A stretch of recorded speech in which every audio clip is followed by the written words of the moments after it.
01. Di video kali ini kita akan membahas salah satu masalah lingkungan yang hampir tiap tahun itu muncul di Indonesia, yaitu kebakaran hutan dan kabut asap di Sumatera. Tapi pertanyaannya teman-teman, sebenarnya negara tuh punya tanggung jawab nggak sih atas masalah ini? Nah, di video kali ini kita bakal kupas secara singkat dan mudah dipahami buat teman-teman semua. Check it out. Kebakaran hutan dan lahan merupakan salah satu masalah lingkungan yang paling serius di Indonesia, terutama di wilayah Sumatera dan Kalimantan. Nah, masalah ini bukan cuma bikin hutan itu rusak, tetapi juga berdampak langsung ke kesehatan, ekonomi, pendidikan, atau bahkan hubungan dengan negara tetangga seperti Malaysia ataupun Singapura.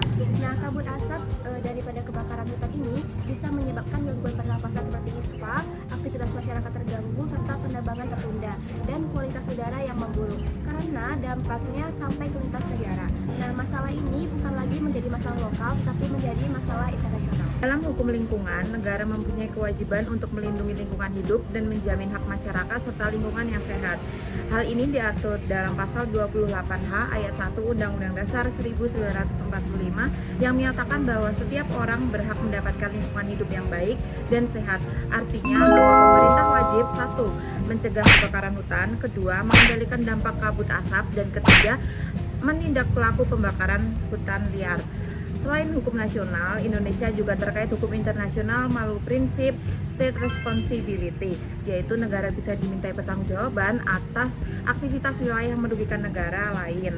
Indonesia juga sudah memverifikasi kerjasama dengan ASEAN tentang pencemaran lintas batas melalui Undang-Undang Nomor 26 Tahun 2014. Walaupun aturan hukumnya itu sudah ada, tetapi pada kenyataannya kebakaran hutan ini pasti tetap terus terjadi di tiap tahunnya. Ada beberapa faktor yang menyebabkan atau menghambat daripada penegakan hukum itu sendiri. Yang pertama itu ada sulitnya daripada pembuktian. Pelaku ini sering berdalih bahwa kebakaran ini terjadi karena faktor alam atau pihak lain. Dan yang kedua itu adalah lemahnya daripada pengawasan. Masih banyak wilayah yang kurang diawasi secara maksimal, terutama area perusahaan besar. Yang ketiga itu ada faktor ekonomi, yang mana pembakaran lahan ini sering dianggap lebih murah dan cepat dibandingkan membuka lahan dengan cara lain. Dan yang keempat itu adalah kurangnya koordinasi daripada pemerintahan itu sendiri. Kadang kebijakan daripada pemerintah, pusat, dan daerah itu masih sering tumpang tindih. Lalu untuk selanjutnya, apa sih strategi yang bisa dilakukan negara ini untuk mencegah kebakaran hutan di wilayah Sumatera dan juga Kalimantan? Yang pertama yaitu memperkuat pengawasan wilayah rawan kebakaran. Yang kedua, memanfaatkan teknologi seperti satelit dan juga titik deteksi api. Yang ketiga, mempertegas hukuman bagi pelaku pembakaran. Yang keempat, meningkatkan kerjasama antar lembaga. Dan yang terakhir yaitu melibatkan masyarakat dalam menjaga lingkungan. Selain itu juga, penegakan hukum harus dilakukan secara konsisten supaya ada efek jerah bagi pelaku. Jadi dapat kita simpulkan bahwa negara ini memiliki tanggung jawab yang sangat besar dalam mencegah dan menangani kebakaran hutan serta kabut asap itu sendiri. Namun tanggung jawab itu tidak cukup hanya lewat aturan tertulis. Pemerintah juga harus memastikan bahwa kebijakan itu benar-benar berjalan dengan baik melalui pengawasan, penegakan hukum, dan kerjasama yang efektif.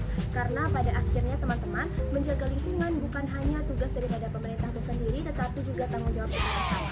Mungkin itu saja yang dapat kami sampaikan. Terima kasih sudah menonton video ini. Semoga kalian bisa memahami apa yang kita sampaikan dan juga menambah wawasan kalian. Saya sekarang Melani Putri Dan saya Aisyah Desiana.